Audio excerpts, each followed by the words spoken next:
माँ पर और पिता पर कुछ पंक्तियां आपके बीच निवेदित करता हूं। आप यहाँ जितने लोग बैठे हैं, मुझे नहीं मालूम कि किनकी माँ जीवित हैं और किन्होंने माँ को खो दिया, पर मेरा व्यक्तिगत मत यह है कि जिनकी माँ जीवित हैं, जिनके पिता जीवित हैं, वो दुनिया के सबसे संपन्न लोग हैं, वो दुनिया के सबसे अमीर लोग हैं, वो दुनिया के सबसे धनाढ्य लोग हैं। 1 मिनट के लिए बचपन में लौटिएगा, याद कीजिएगा जब हम बहुत छोटे थे, माँ की गोद में थे, माँ का स्तनपान करते थे, तब माँ का एक स्तन मुंह में लेकर हमने उस माँ को दूसरे स्तन पर अपने छोटे छोटे पैरों से न जाने कितनी बार मारा, पर उस माँ ने हमें दूध पिलाना बंद नहीं किया। मित्रों, लात खाकर भोजन देने की शक्ति उस परमपिता परमेश्वर ने दुनिया में यदि किसी को दी है, वो सिर्फ माँ को दी है। माँ के अलावा ताकत किसी के पास नहीं है। मैं उस माँ की वंदना में कविता पढ़ता हूँ।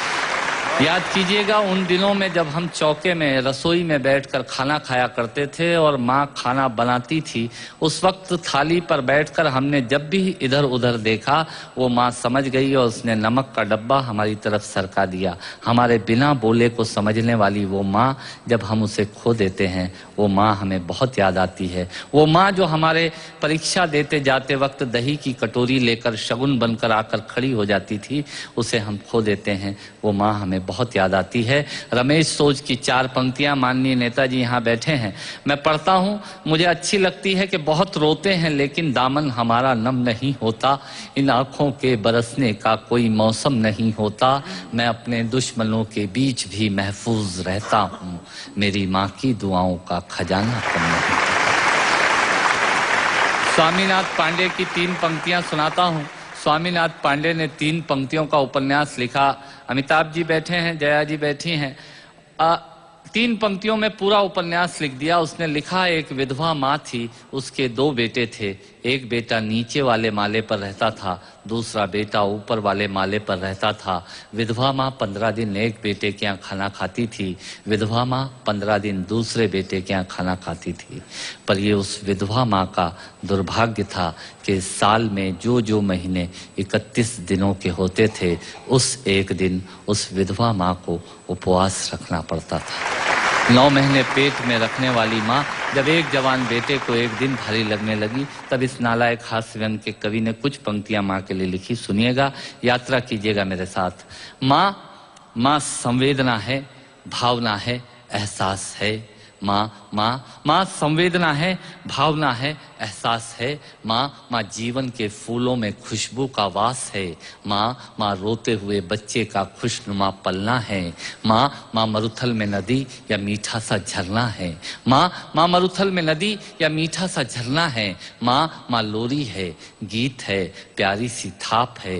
माँ पूजा की थाली है, मंत्रों का जाप है। माँ आंखों का सिसकता हुआ किनारा है। माँ गालों पर पप्पी है, ममता की धारा है। माँ झुलसते दिनों में कोयल की बोली है। माँ मेहंदी है, कुमकुम है, सिंदूर है, रोली है। माँ कलम है, दवात है, स्याही है। माँ परमात्मा की स्वयं एक गवाही है। माँ त्याग है, तपस्या है, सेवा है। माँ फूंक से ठंडा किया हुआ कलेवा है। माँ अनुष्ठान है, साधना है, जीवन का हवन है। माँ जिंदगी के मोहल्ले में आत्मा का भवन है। माँ चूड़ी वाले हाथों के मजबूत कंधों का नाम है। माँ काशी है, काबा है और चारों धाम है। माँ चिंता है, याद है, हिचकी है। माँ बच्चे की चोट पर सिसकी है। माँ चूल्हा, धुआं, रोटी और हाथों का छाला है।